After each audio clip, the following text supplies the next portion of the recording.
vamos começar.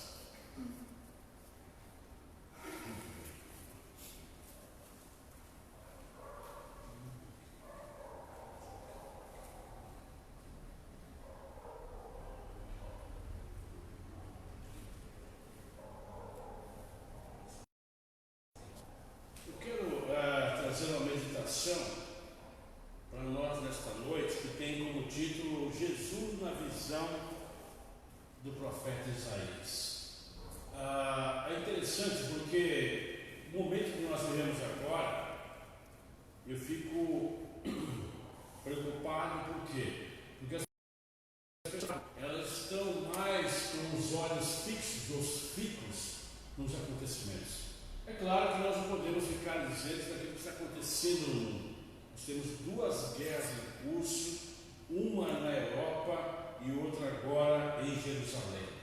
De fato, vocês sabem que há mais de 20 guerras em curso na África, mas são guerras civis, não é? Embora o conflito que nós estamos vendo agora entre Israel e um grupo, digamos, um grupo terrorista, é uma guerra por quê? Porque de fato existe de um lado pessoas que estão apostando no quê? Na destruição e extinção de um país, de um território. Então a guerra entre Israel e Hezbollah, não é? Ou até mesmo Hamas, não é a luta de um país contra o outro, é um país contra um grupo terrorista. É claro que, militarmente falando, isso não é caracterizado como uma guerra, mas o primeiro-ministro de Israel, Benjamin Netanyahu, ele decretou guerra. Por que ele fez isso? Porque é a única maneira de ele poder contar com todas as pessoas diante do quê? Do desafio de uma luta armada. Ele decretou guerra porque ele pode chamar quem? Pode chamar inclusive os reservistas para servir. É interessante porque no Brasil o serviço militar é obrigatório somente para homens. Mas pastor, não tem mulher? Tem no exército. Não tem mulher na nossa? Não tem na nossa? Tem. Só que ali a mulher ela se alista e ela pode ser recrutada e selecionada de forma voluntária. Então existe nas nossas forças armadas sim a presença feminina, mas é uma coisa espontânea e voluntária e não obrigatória. Em Israel não é assim. Lá, ou seja, a pessoa ela é obrigada a servir o exército, seja homem ou seja mulher. E agora estamos diante de uma situação, um conflito que o que nós vemos pela mídia televisiva ou até mesmo pelo smartphone é uma enxurrada de notícias trágicas, não é? As pessoas elas estão mais interessadas em propagar o terror do que, ou seja, promover a paz. É verdade. E aí eu fico pensando, né? Nós devemos voltar os nossos olhos para quem ou para quê? O profeta Isaías, no capítulo 50, ele vai fazer uma descrição daquilo que ele olhou e enxergou, pelo oráculo de Deus, pela visão que Jeová o Pai deu a ele. Nós vamos orar primeiro, para depois entrarmos nessa meditação.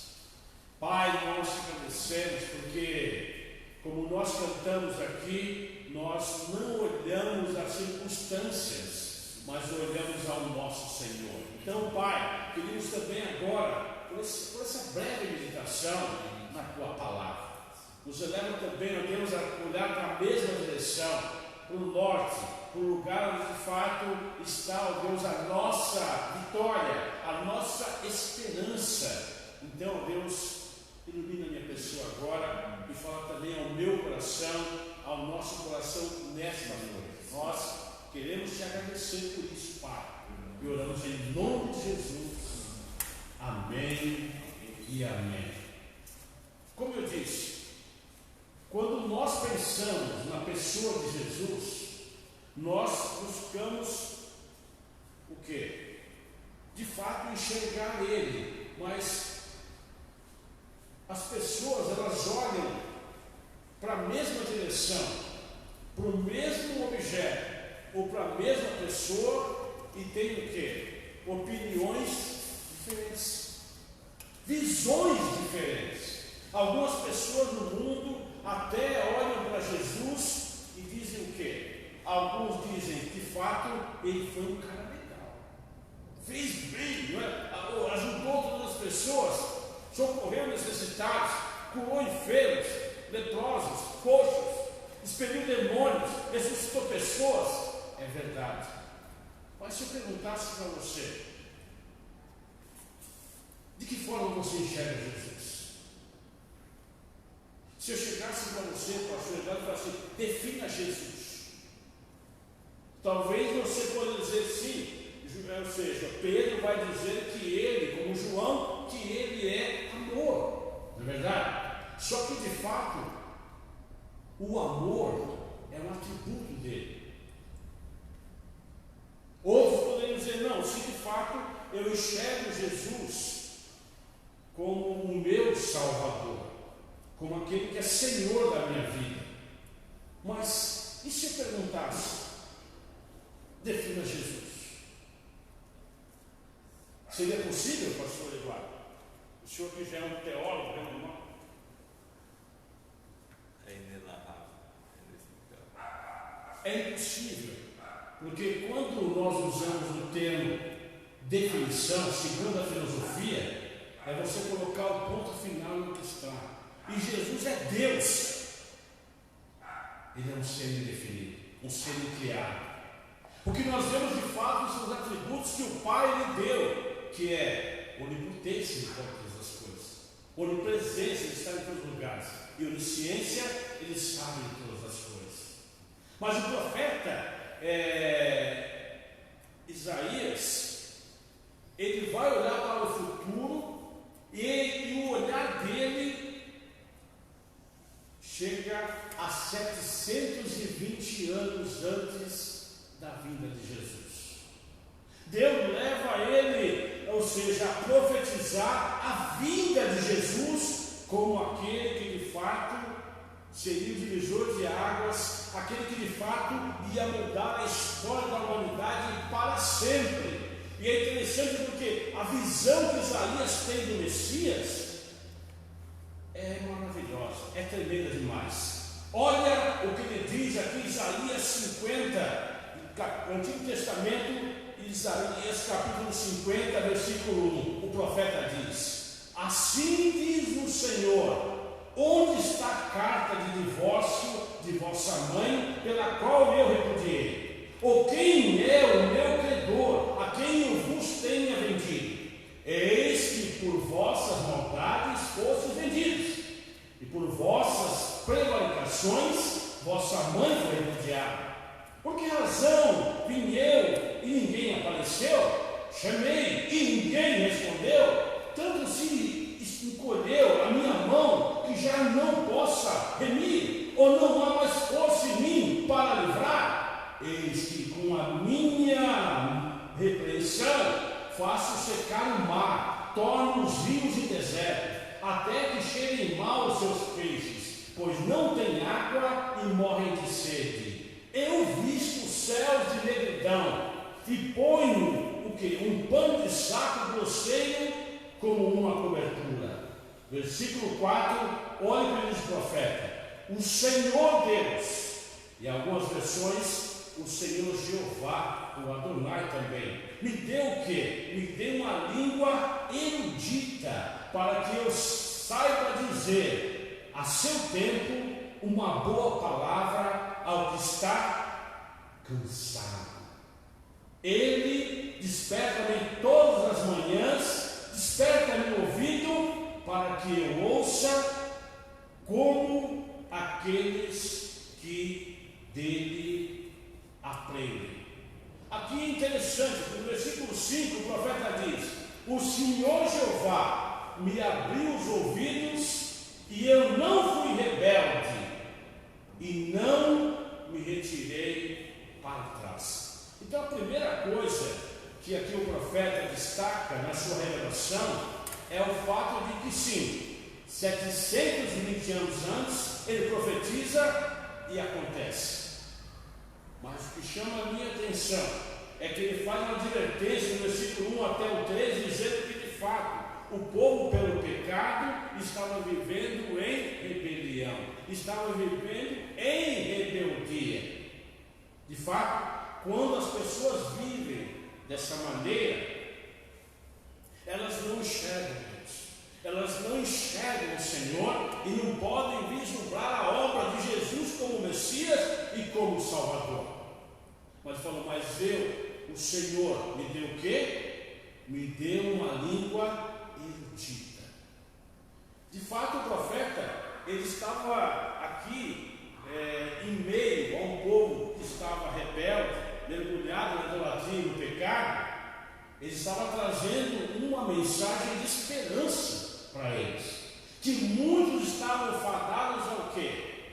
À morte, ao fracasso, à vergonha e também à derrota. Ele fala, olha, o Senhor me deu uma língua erudita. Essa palavra foi colocada aqui no Antigo Testamento, mas não é o tipo de erudição acadêmica, não é uma língua erudita no sentido politicamente correto. Não. Aqui o profeta está dizendo, olha, Deus ele abriu os meus ouvidos e disse aquilo que eu deveria trazer como revelação ao povo. Aquilo que de fato seria o quê? Uma revelação vinda direta de Deus. Quando nós analisamos as religiões, dentre elas posso destacar algumas aqui. Se você, por exemplo, pegar os adventistas, eles vão dizer que de fato eles creem na Bíblia, é verdade. Só que eles creem numa revelação superior, os escritos de Ellen G. White. Quando você pega os Mormons, a coisa se repete.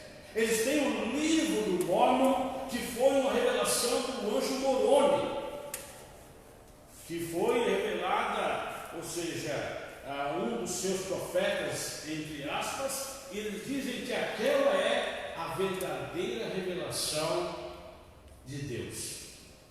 Quando você pega o grupo de testemunhas de Jeová, eles já dizem que sim, eles têm a tradução do Novo Mundo.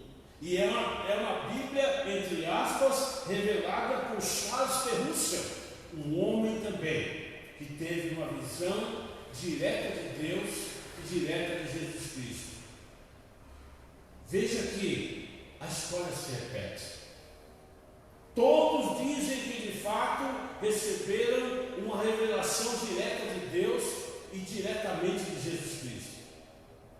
Mas aqui o que eu estou narrando para vocês é a visão de um homem que de fato teve os seus ouvidos abertos e os seus olhos também para a revelação fiel de Deus. E a primeira coisa que ele diz é: o Senhor Deus me abriu os ouvidos e eu não fui rebelde. O que ele está dizendo aqui, pastor? Quantas são as vezes que nós ouvimos verdades, mas de fato não é aquilo que nós gostaríamos de ouvir? Qual é a atitude? Rebelião. Eu não vou dar crédito para isso. Você está falando para você, isso aí para mim não serve para mim. Esse diálogo, essa conversa, esse assunto.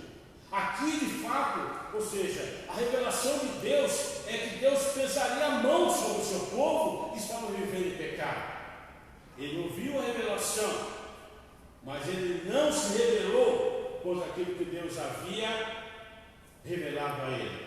Pelo contrário, ele começa a enxergar na revelação de Deus o quê? A primeira coisa que ele destaca é que ele olha e enxerga a sabedoria de Jesus. O Salmo, ou seja, Isaías 50 é uma descrição de Jesus como Messias. Olha o que ele diz no versículo número 4. Isaías 54, o profeta diz: o Senhor Deus me deu o quê? Uma língua erudita, para que eu saiba dizer boa palavra ao que está cansado. Ele me desperta todas as manhãs, desperta meu ouvido, para que eu ouça como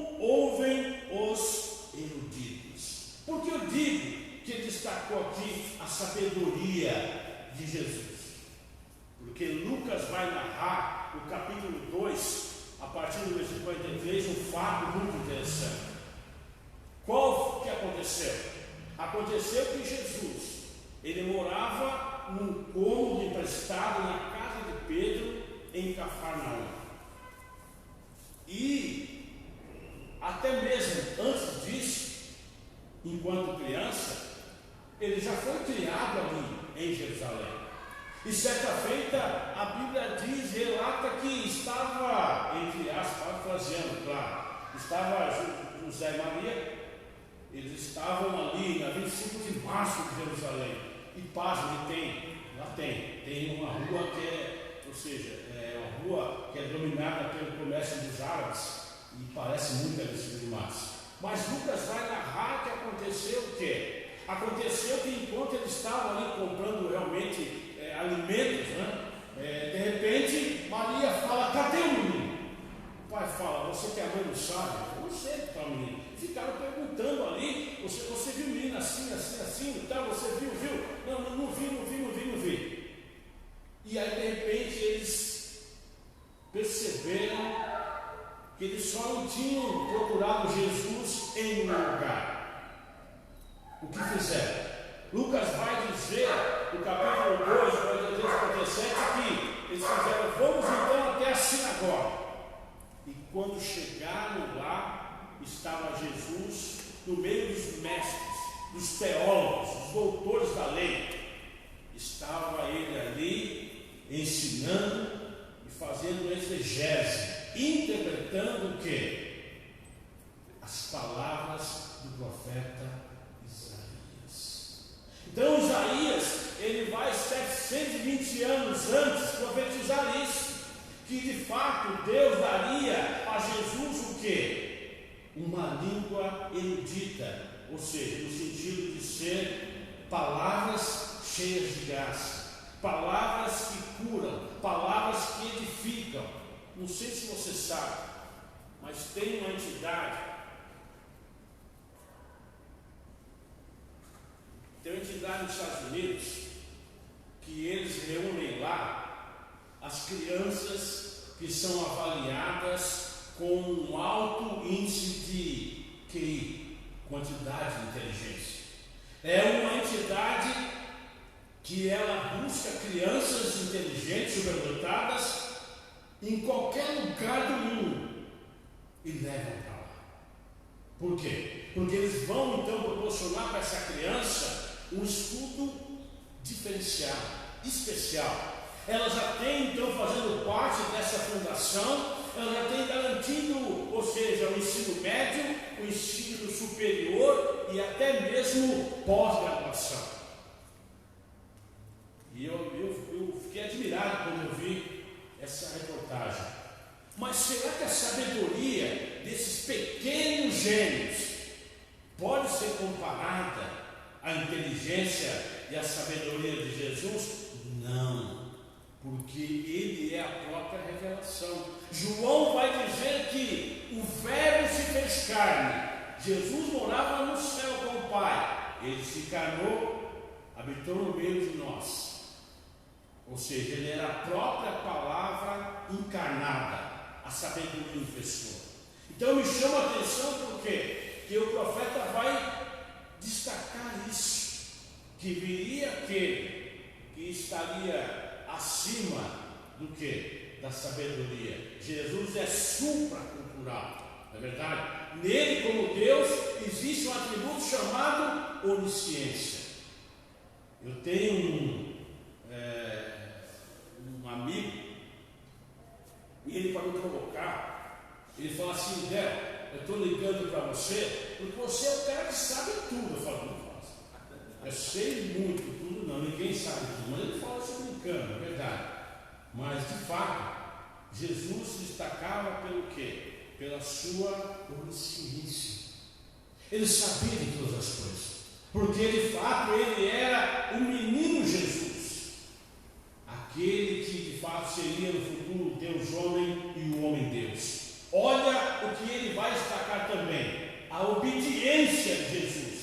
No versículo 5, olha o que diz o profeta: o Senhor Jeová me abriu os ouvidos e eu não fui rebelde, e não me retirei e voltei para trás. Ou seja, de fato, quando Deus então chamou a Jesus como filho e disse: olha, você vai deixar a glória, você vai deixar o céu e vai voltar o quê? Vai voltar em direção e busca e resgate dos meus.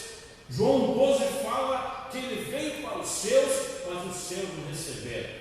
Ele, quando de fato Jesus recebe a ordem do Pai, ele sai da glória, sai do céu, sai do paraíso e vem para esse mundo imundo.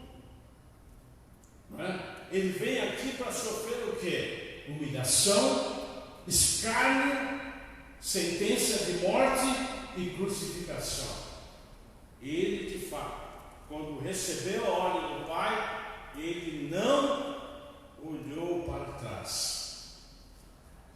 Se fosse eu e você, talvez, vou pensar, quem sabe, vou orar.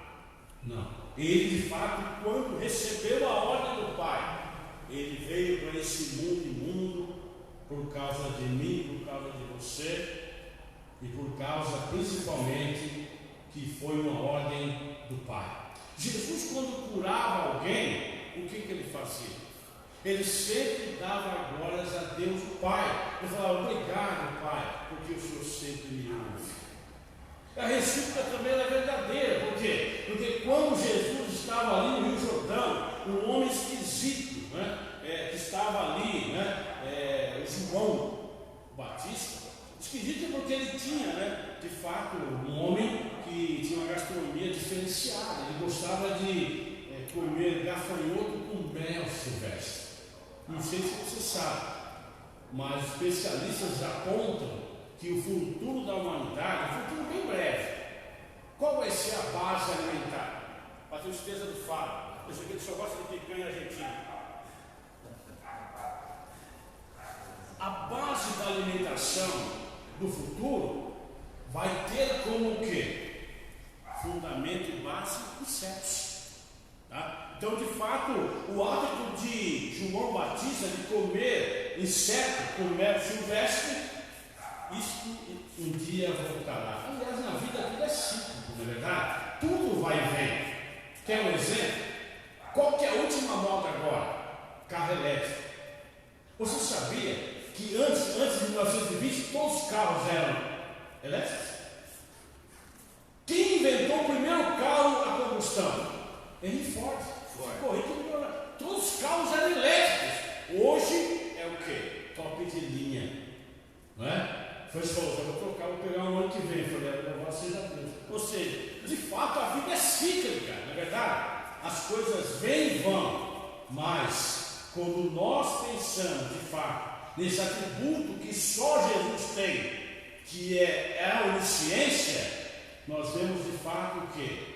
Que ele obedece ao Pai por amor a nós, sabendo qual seria o nosso destino se de fato assim ele não viesse. O que aconteceria se de fato Jesus ele não viesse até nós? Segundo a própria Bíblia, nós estamos fadados todos ao inferno, não é verdade? Porque só com a sua obra, com o seu sangue, é que nós tivemos a remissão dos pecados, o perdão, e tivemos assim acesso ao quê? Acesso ao paraíso, à glória e ao céu. E mais do que isso, o que as pessoas mais clamam hoje, o que as pessoas mais pedem é paz. Mas como você pode experimentar a paz se a Bíblia diz que o próprio profeta vai dizer que ele é quem? Ele é o conselheiro maravilhoso, é o Deus forte, é o Pai da eternidade, é o príncipe da paz. Então, de fato, esse conflito bélico armado, seja entre a Ucrânia e a Rússia, seja entre o exército de Israel e até mesmo, o Hamas e Hezbollah, as pessoas estão clamando por paz. Mas a pergunta que ele não quer calar: nós bem sabemos de fato que, tirando Jerusalém, todos esses povos que vivem em conflitos são geralmente pessoas que servem a outros deuses. A Rússia é um país cristão, entre aspas. Por quê? Porque lá, quando nós pensamos em cristianismo na Rússia, é o quê? Qual é a doutrina lá? É uma dissidência da Igreja Católica Apostólica Romana. A religião católica ortodoxa russa, ela é uma dissidência do catolicismo romano. Quando nós pegamos, por exemplo, a Ucrânia também é um país cristão, foi. Hoje, para vocês terem uma ideia, a Ucrânia, as pessoas quando fazem casamentos, por exemplo, isso está muito moda na Europa, em alguns lugares, aonde já foram países cristãos e hoje também lugares no ateísmo. As pessoas não casam mais na igreja. Não. A maioria dos casamentos agora são feitos aonde? No pátio da prefeitura da cidade, no colégio, ou seja, no parque, no Central Park. Isso mostra o quê? Mostra o fato de que essas pessoas que um dia já confessaram, olharam e viram Jesus como Senhor e Salvador, mergulhados no ateísmo hoje, eles buscam a paz, eles querem a paz, mas eles estão distantes e muito longe de quem? Daquele que é o único que pode proporcioná-la. Não é verdade? Ainda com dificuldade, ainda com enfermidade e lutas, ainda assim nós podemos enfrentar a paz que Paulo diz que é aquela que excede todo o nosso entendimento. Então, de fato, ou seja, pela obediência de Jesus, nós podemos hoje experimentar a paz. Mas mais do que isso, o profeta, ele no versículo 6, ele olha e vê o quê? Ele vê o sofrimento de Jesus como Messias, ou seja, é interessante porque o profeta vai dizer que o sofrimento de Jesus aconteceu de que forma? De forma voluntária. Às vezes, talvez você fale: olha, pastor, mas o senhor não sabe como está a minha vida, o quanto eu tenho sofrido, não é? Com aquela mulher que tem em casa, aquele homem, não sei, mas no caso de Jesus, foi uma coisa voluntária, não é? Ele de fato foi comissionado pelo Pai para que viesse, e de fato, na sua obediência, ele sofreu de forma voluntária. Ele deixou-se chicotear, açoitar, deixou-se ser zombado, humilhado e difamado. E a Bíblia diz que ele, como uma ovelha muda diante dos seus tosqueadores, ele não abriu a sua boca, ou seja, ele não partiu para o revide. Não. A Bíblia diz que naquele contexto foi colocado diante dele o cálice. O cálice simbolizava a morte, no Antigo Testamento e no Novo também. E ele olhou lá e viu o quê? Viu o pecado de toda a humanidade, o meu e o seu pecado. Ele talvez, eu fico imaginando, que de fato ele olhando para aquele cálice, aquilo era uma coisa fétida, o nosso pecado. Era uma coisa horrenda, o nosso pecado. Mas a Bíblia diz que ele falou em oração ao Pai: Pai, se for possível, passa de mim esse cálice, livra-me dessa hora. Mas depois ele diz: contudo, não seja feita a minha, mas seja feita a sua vontade. Tomou o cálice, sofreu morte e morte de cruz. De que forma?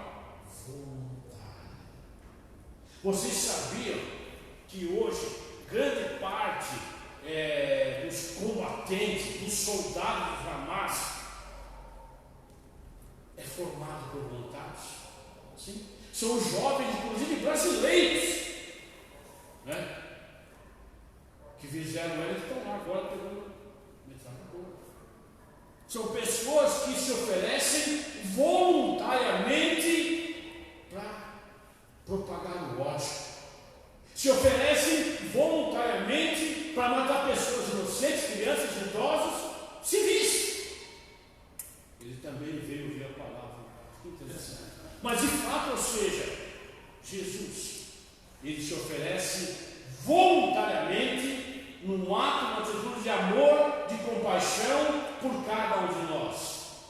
Mas é interessante, porque o profeta vai destacar também que durante o seu sofrimento havia no Messias, versículo 7 ele narra isso, que havia o quê? Confiança. Ele sabia de fato que ele não seria abandonado pelo Pai, morto e cravado numa cruz. Enquanto os soldados zombavam dizendo: olha, você salvou a muitos, salva-te a ti mesmo. Outros ainda, os nossos soldados dizendo: desce da cruz agora.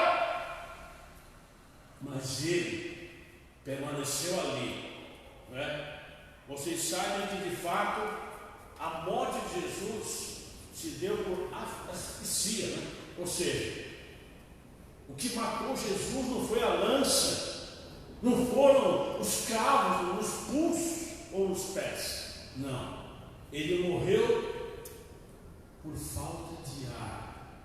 Porque segundo os cirurgiões, né, tem até um livro que narra, é um médico, né, italiano, que narra a morte de Jesus segundo a visão do cirurgião. Ele diz que a pessoa que fica ali na cruz, depois de algumas horas, ela começa a pesar. E aí o que acontece? É pressionar os pulmões. E logo a pessoa já não tem mais condições de respirar. Vai faltando ar, que a pessoa morre afogada.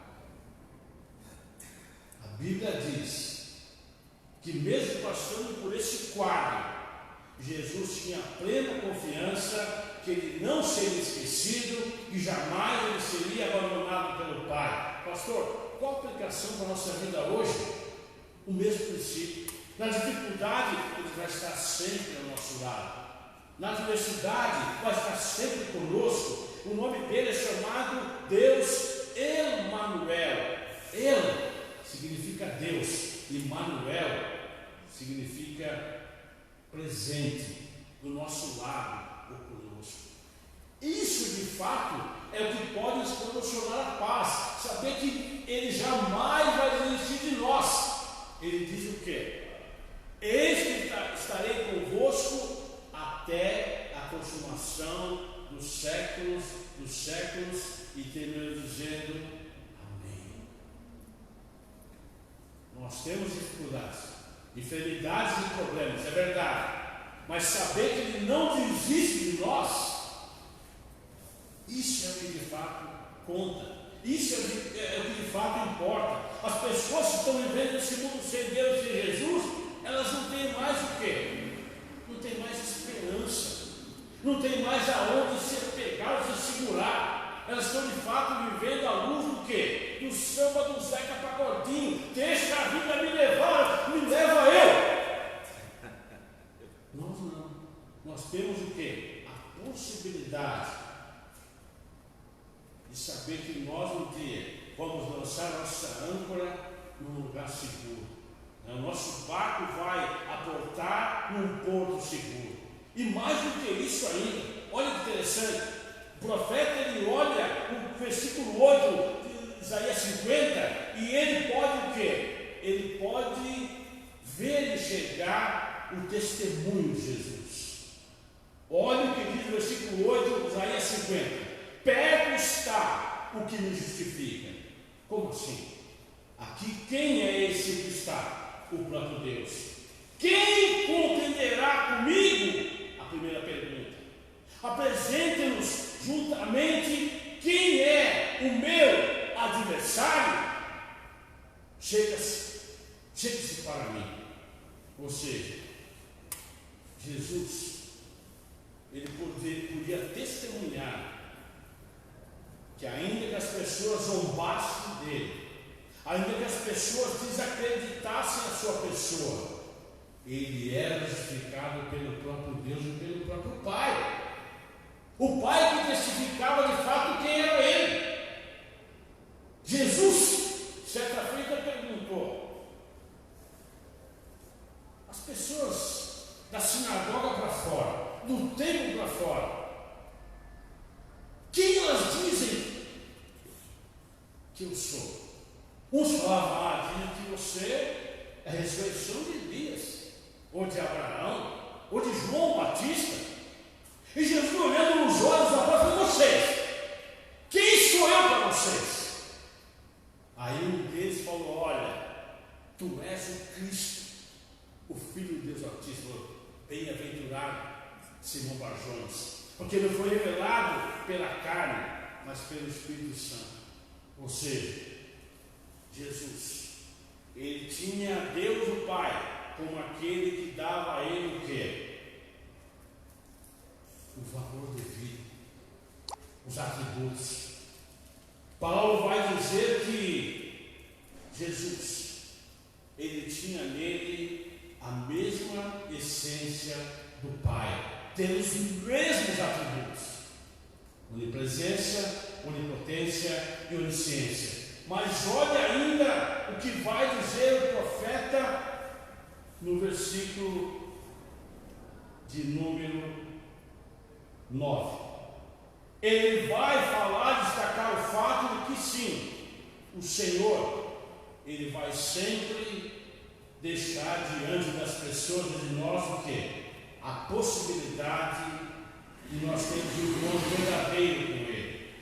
Na parte final do versículo 8 ele diz: cheguem-se para mim. Em outras palavras, venham à minha presença. Onde está isso no Novo Testamento, pastor? Está em Mateus 11, 28 a 30, quando ele diz: vinde a mim, todos estão cansados e sobrecarregados, e eu vos aliviarei. Tomai sobre vós o meu jugo e aprendei de mim, porque sou manso e humilde de coração, e achareis descanso para a sua alma. Porque meu jugo é suave e o meu fardo é leve. Ainda hoje, o convite está posto à mesa. Nós temos a possibilidade, sim, de olhar e ver Jesus, não como alguns da multidão. Alguns da multidão viam Jesus como um curandeiro, entre aspas, não é verdade? O interesse deles era o quê? A cura. Outros talvez o viam como quem? O primeiro daqueles que estaria fundando, metaforicamente falando, o primeiro partido político de esquerda. Alguns viam Jesus como um grande revolucionário. Outros o viam como o quê? Como o primeiro agente da Bolsa de Valores, a B3 de São Paulo. Olhavam e viam nele uma grande fonte de lucro. De fato, alguém já disse que os ricos, os poderosos, eles laboram, engenham e também fazem guerras para os pobres desvalidos morrerem. É verdade. O que de fato buscam os homens? Aquilo que eu chamo de combo do inferno: dinheiro, fama e poder. Quando na verdade nós entendemos que isso são coisas efêmeras, coisas passageiras, coisas terrenas, coisas pequenas demais. Qual será o futuro das pessoas que hoje olham e não enxergam Jesus com a visão profética como teve Isaías? Vejam vocês que o conflito entre a Rússia e a Ucrânia estava planejado por Vladimir Putin para terminar em uma semana. Hoje, Benjamin Netanyahu disse: olha, essa guerra que está caminhando há 10 dias vai durar meses. Quantas pessoas já morreram até aqui agora? A pergunta que não quer calar, terminando essa meditação: diante da situação que o mundo está vivendo hoje. Nós estamos também, porque o mundo hoje está globalizado. Ah, pastor, o que está acontecendo em Jerusalém está muito longe. Que isso? A pergunta que não quer calar: você vai de fato fazer o que nós cantamos? Você não vai ficar olhando as circunstâncias, mas vai ficar olhando para o nosso Senhor Jesus de Nazaré? Se for sim, amém. Porque se de fato assim nós não fizermos, o que vai bater a porta do nosso coração é uma coisa chamada desespero. Eu ouvi uma judia falando ao vivo em Jerusalém, dizendo: olha, nós aqui não sabemos mais o que é dormir. Desde que começou o conflito, ela falou: olha, se eu me deito para dormir, eu acordo em pesadelos. O que pode fazer diferença? O que pode fazer diferença é se de fato eles entenderem João 12. Jesus veio para os seus. Quem eram os seus? Os judeus. Mas João diz que eles não viram como Messias, não receberam. Mas a Bíblia vai dizer na parte B do versículo João 12 que todos aqueles que o receberam, ele deu o poder de fazer o quê? De serem feitos filhos de Deus. O seu olhar está voltado para qual direção? Para quem? Muitos olham somente para o seu próprio umbigo. Outros têm um olhar de animal, de cavalo, só olham nessa direção, dentro só da caixa.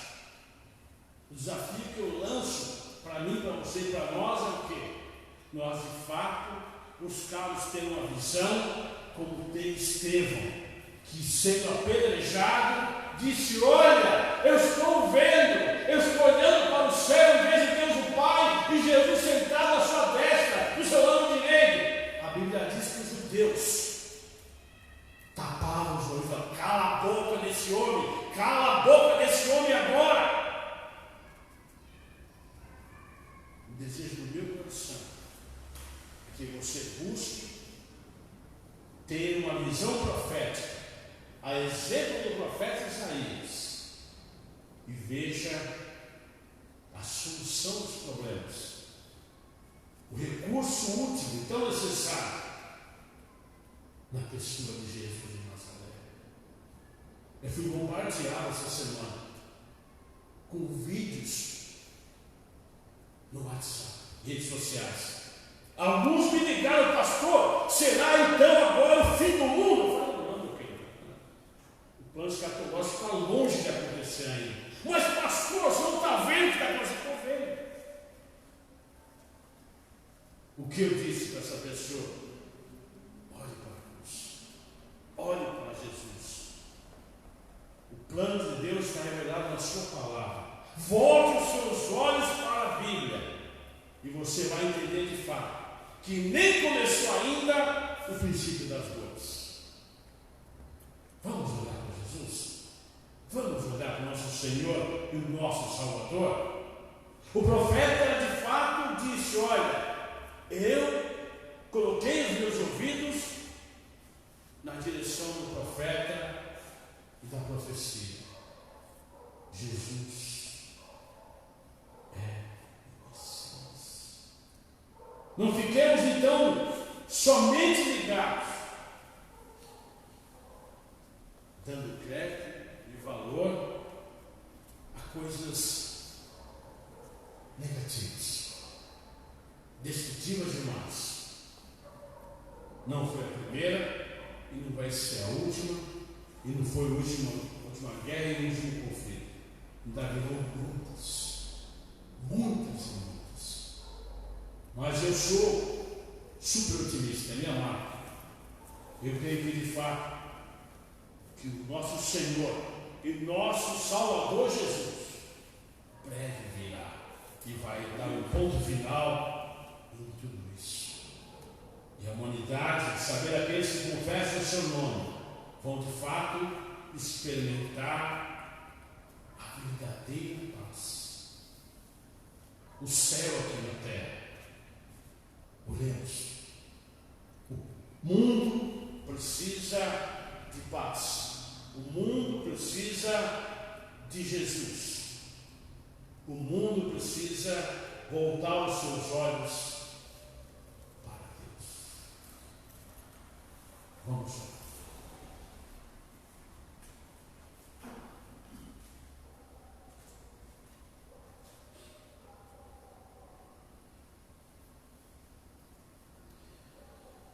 Pai, nós te agradecemos, Deus, por esta breve meditação na Tua Palavra. Nós te agradecemos, Senhor, porque de fato a visão que Isaías teve 720 anos antes do Messias, ele descreveu no capítulo 50, mostrando os atributos de Jesus, a sua onisciência, a sua onipotência,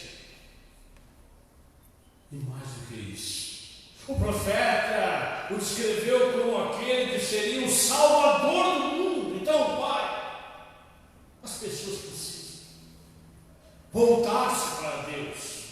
Isso começa pela atitude, ó Deus, de sim, de olhar a Deus para Jesus, o autor e consumador de nossa fé.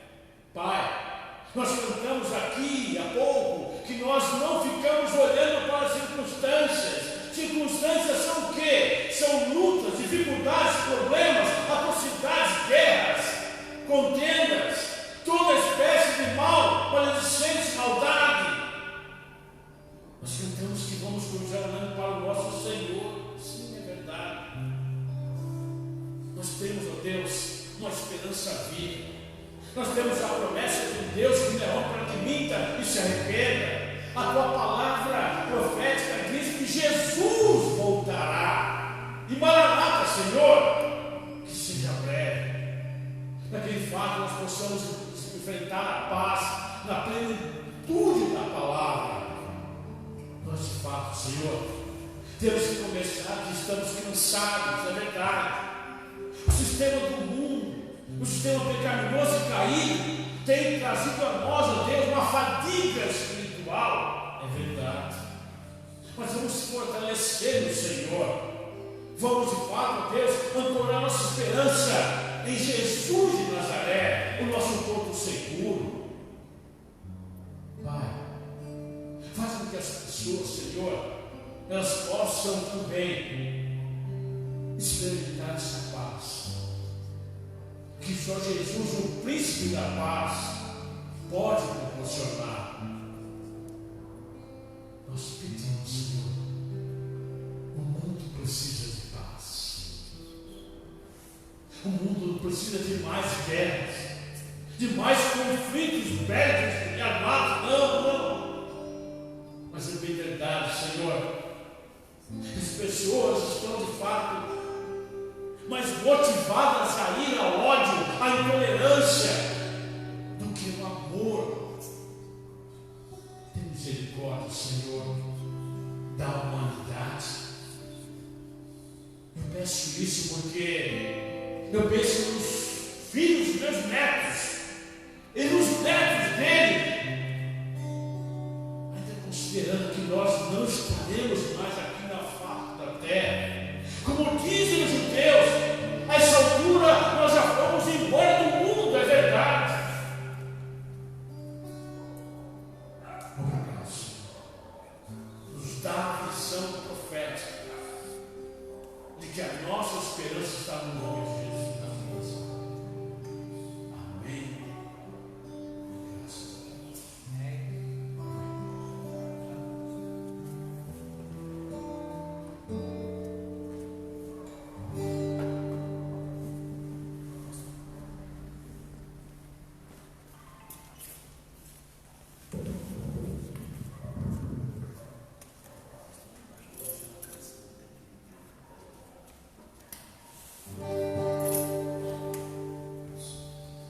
Deus abençoe o pastor Bel nessa rica mensagem, rica palavra do Senhor trazida aos nossos corações. O pastor Bel ele pregava e de fato a gente tem visto, né?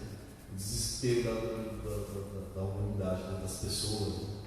Tem um rapaz, que eu não vou citar o nome, mas tem um rapaz muito conhecido no meio social, youtuber e tal, né? Influência, né? Influencial.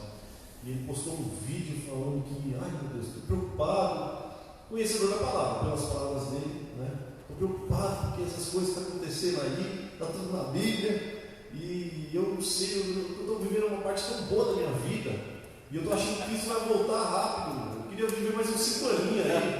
Olha o pensamento do cidadão, né? Queria viver mais 5 anos. Agora que o negócio está começando a ficar bom, agora que está entrando na conta. Tá? Aí ele falou, eu não sei, eu acho que eu, a partir dessa noite que vem, eu vou procurar uma igreja. Até tem um rapaz que fez um comentário lá foi no Facebook, né? Fez um comentário lá e falou assim, ó, Cristo Cristo é a solução para a sua vida, entendeu? Uma nova história Deus tem para você. Vem para Jesus o quanto antes. E ele creia, todo preocupado já, porque, né? Mas essa é a nossa função, irmãos. Então, até que ele venha, né? É a nossa função levar Cristo, esperança a esse mundo. Nós vamos cantar isso agora. Escolhe de pé. Pessoas que conhecem, creem. Não.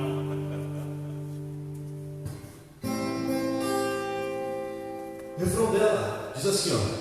Até que ele venha,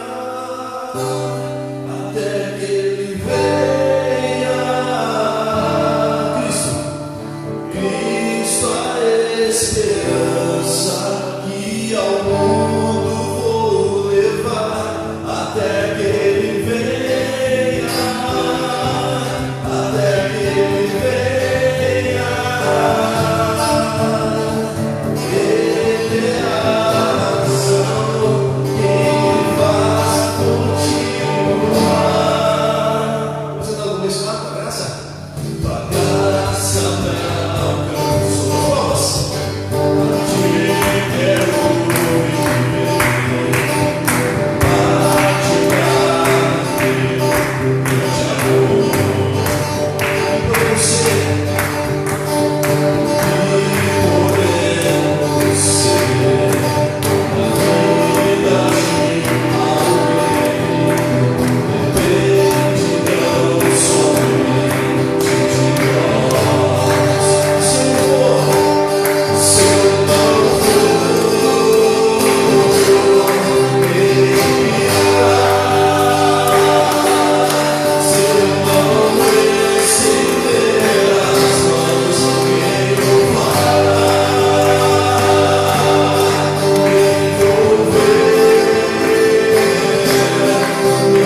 aqueles com quem Ele possa contar. Amém. Que o nosso coração, ele reflita a vontade de Deus. Que a maravilhosa graça de Jesus Cristo, o amor do Pai e as doces consolações do Espírito Santo nos façam andar dentro da vontade do Senhor. Amém. Sim, Deus. Para que sejamos a luz que esse mundo precisa. Sim, sim. A luz daquele que não Amém. muda, que não tem variação, É verdade. que não há mudança, Amém, sim. que é Cristo Jesus, o Senhor da glória. Aleluia. Todo o povo de Deus diz: Amém. Glória a Deus. Isso.